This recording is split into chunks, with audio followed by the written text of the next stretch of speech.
Okay, annuities. What's an annuity?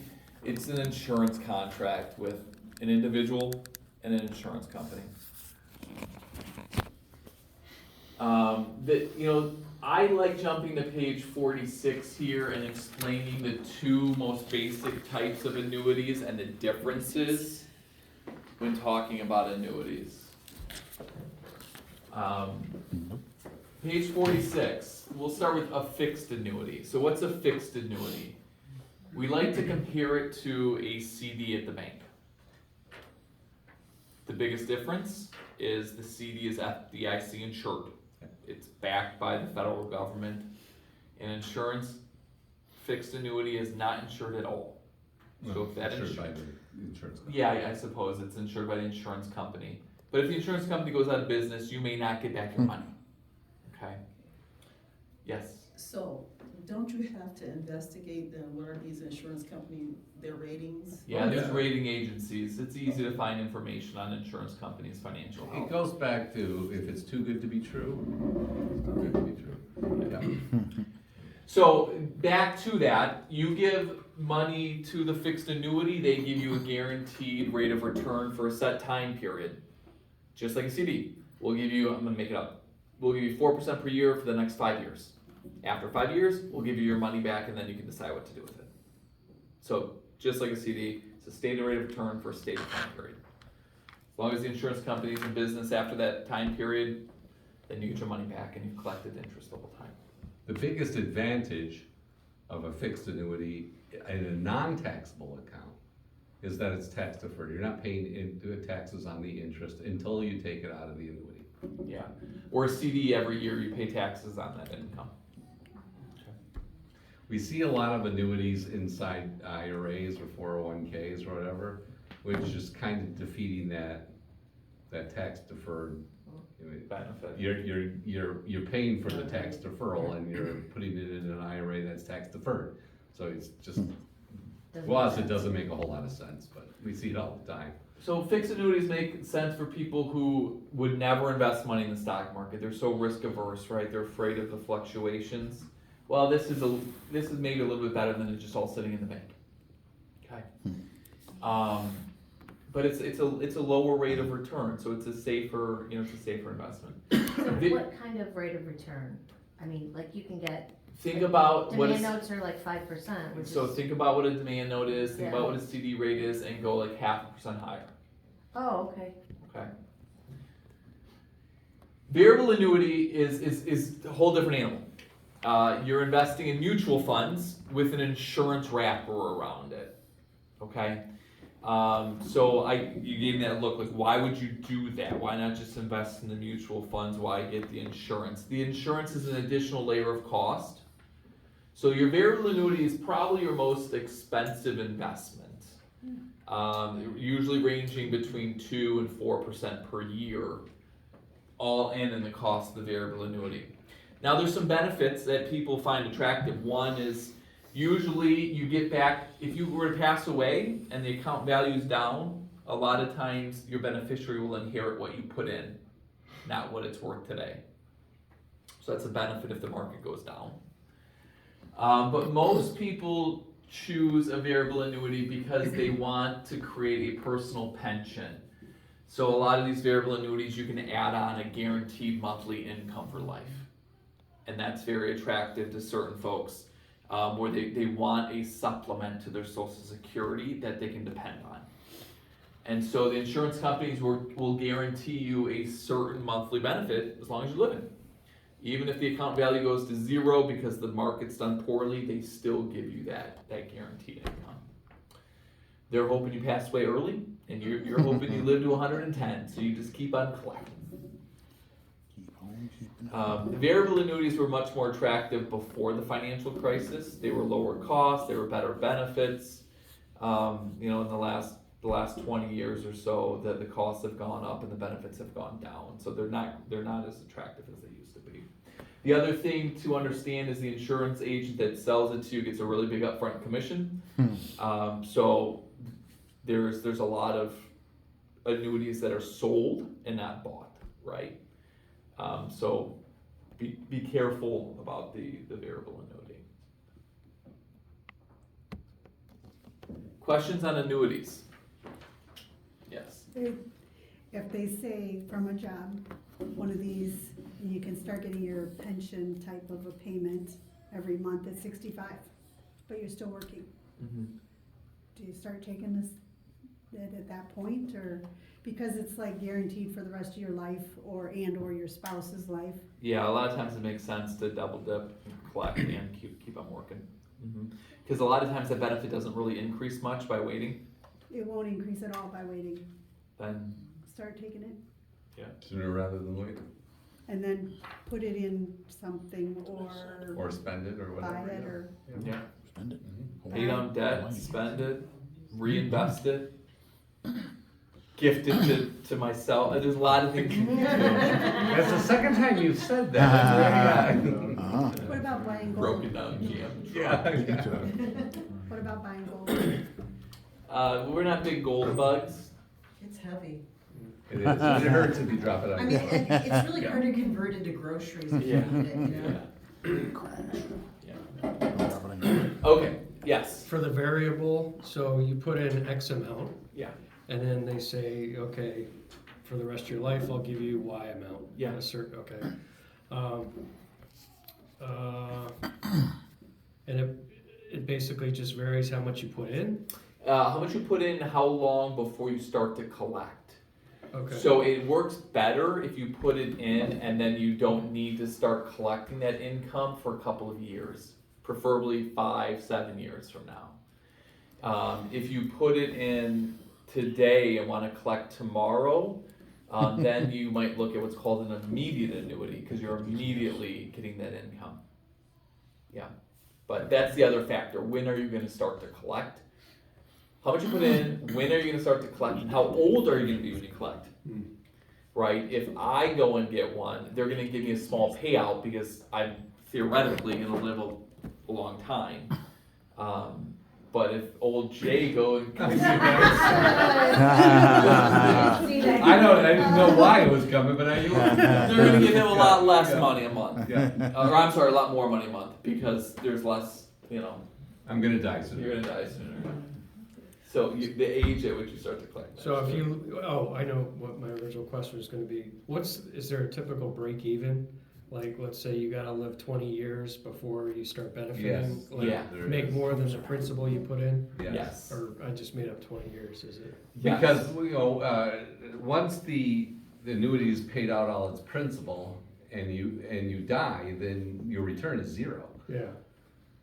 So you need to live well beyond when the principal is all gone. And that goes back to your credit, you wanna pull it out as soon as you can, because you wanna start taking the money out.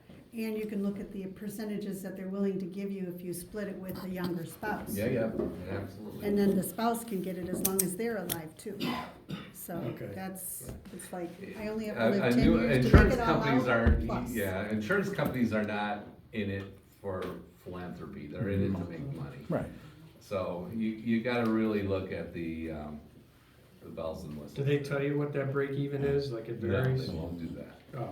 We will do that for you, but they won't do Yeah. that. Okay, another question, excuse me. Now, have you guys heard of these products that, what is it, the annuities, but you can also use it, you can take money out of it, or you can get like, it can be like, cash or an emergency fund for you as well too. A lot of people have been advertising things like that, so to speak. I've never heard of that. Never? No. Okay. It could be, we're not big annuity fans Okay. because of the cost. I mean, we We can in sell some cases they're good. Right. Yeah. And we recommend them, but in most cases, they just don't make sense.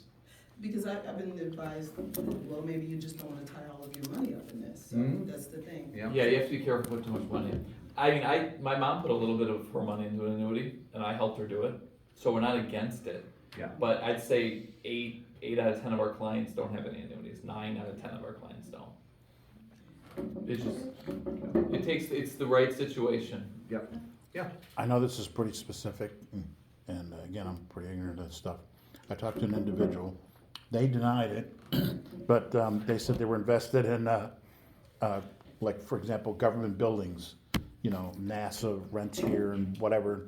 So that's like, you invest Real in estate the investments. government.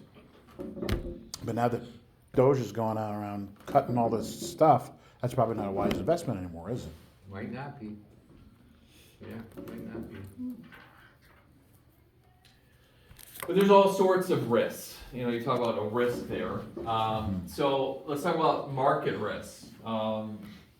You know, market investments declining in value because of economic developments or other events that affect the entire market. So in 2008, all stocks went down, even if companies were having great years, right? Everything was, well, you throw the baby out with the bathwater, was the old saying, that's market risk, right? Sometimes everything's just going down, even if you have good stocks, okay? The opposite of that is what we call business risk. So the stock market can be doing really well, but you got a crappy business. I'm sorry, you've got a bad business that you're investing in. You know, so the market can go up, but your investments can be going down because of just business risk. Right. There's also volatility risk. So we talked earlier about if you need the money in the next 12 to 24 months, you don't invest it because the market's volatile. If the market's down when you need it, then you're selling it for a loss. Now look at this year as an example. At one point, the market was up, what was it, 7-8%? Yeah. At one point, it was down 11, and now it's up 2. Page 51 shows that really nice. You really can't see it here, but page 51 shows you the volatility in the market every year. You know, the average drop each year over the last 43 years is 14.3%. From its high point to its low point, 14.3 within a year. Every year, that's the average. Yet, 75% of the time, it ends positive. You know, it does well 3 out of 4 years, but within the year, it goes like this. Long term is pretty smooth, but there's volatility within most years. What's the average up? The average up is high, it's like 12%. The average return's 10.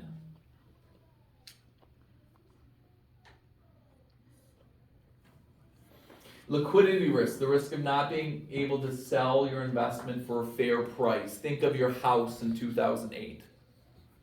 That's liquidity risk, right? First, try to find a buyer. Second, try to sell it for what you think is a fair price when the house value's come down 40%. It's liquidity risk. We talked about concentration risk. Talk about this already. Inflation risk, not keeping up with rising costs of inflation. Fixed annuity is a concern with that. You know, if you're getting a fixed rate of 4% for the next 5 years, but inflation's 6%, you're losing to inflation. Okay, so is it a good idea, sometimes they can offer you a rider, so for inflation? They can, So- yeah, you see that in annuities every now and then. So, I'm gonna be specific with my company. When interest rates are high, in general, if you choose a lump sum payment, it's less. To me, it means you can invest it and get a higher return. I don't know if there's a difference if you have a low interest rate market and your lump sum's higher. I think long-term, to me, it would be a wash, but I'm not sure. I mean, you can't predict what the market's gonna be, but if you're gonna wait for interest rates to go down to get a higher lump sum, you're gonna make less interest over X amount of period. So, I don't know if there's a strategy with that.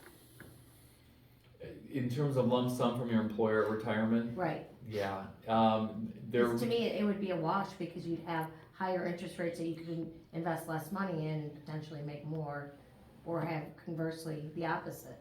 Yeah, I mean, your return afterwards is gonna be historical averages. Same. It's gonna be the same. Right, If you do the same thing, it's gonna be the same outcome over a 20-year period, 30-year period. right, So you take the lump sum when you're ready to retire and take the money. right. That's what, you That's know. kind of where my head's at, Yeah. because people are waiting for interest rates to go down, and to me, it seems a wash.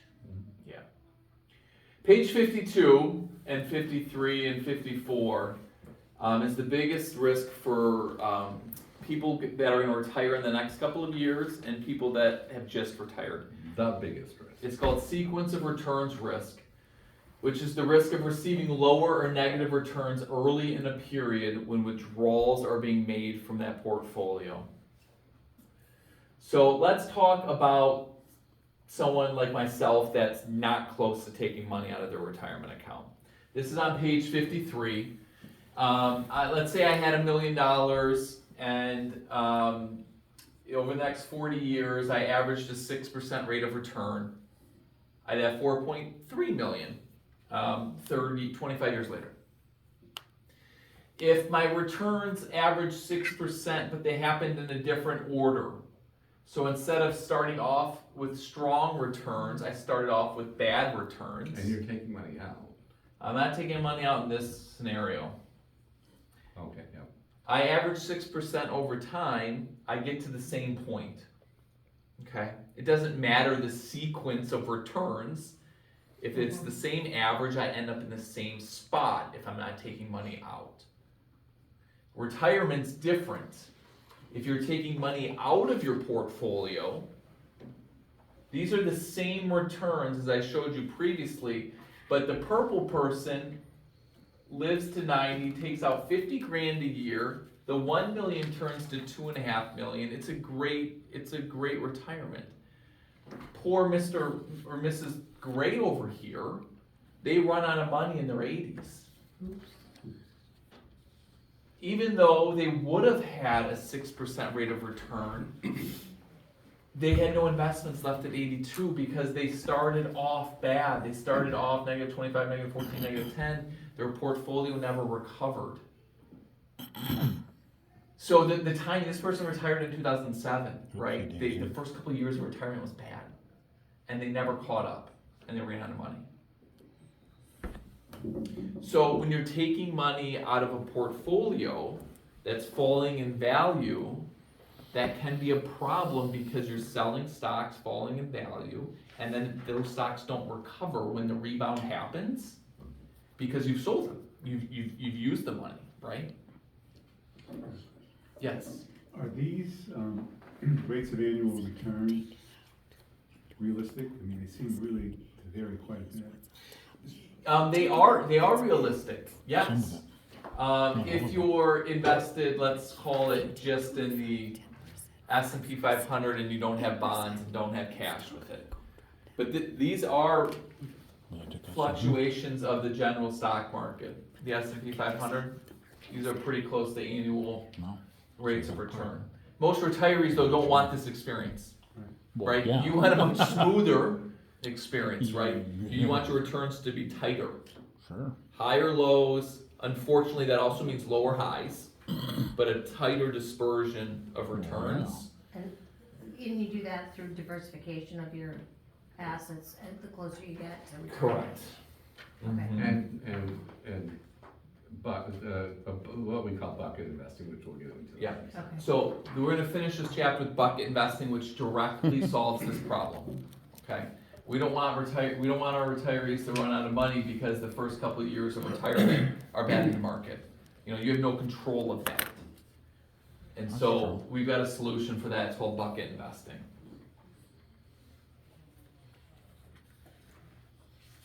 So some investor behaviors, another big risk.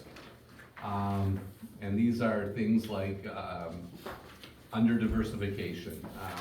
I'm going to invest in Enron because it's a great company. I work for them. I'm not, I'm gonna stick with it through thick and thin. So you're under diversified. You're putting all your eggs in one basket.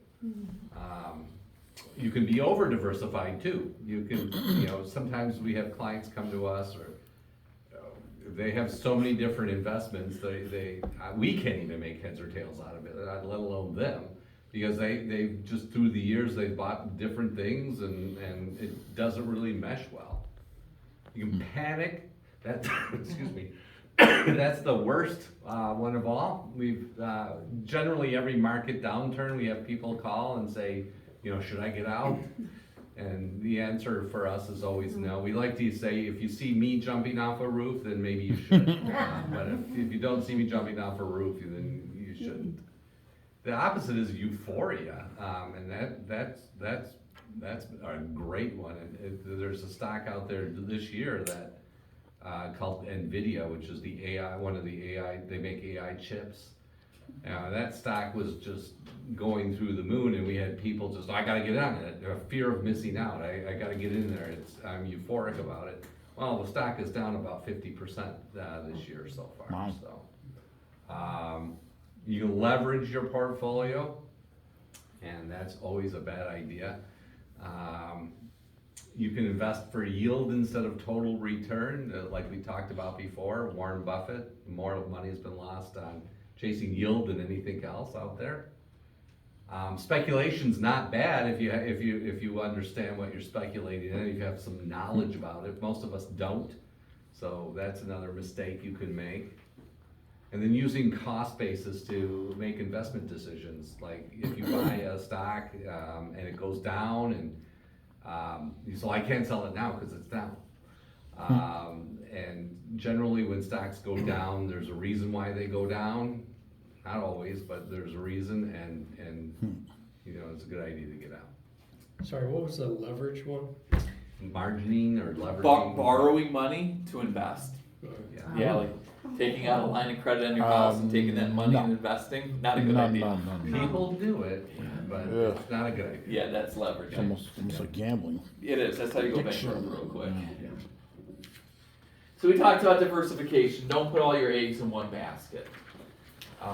And don't think that because you own 20 different technology stocks that you're diversified.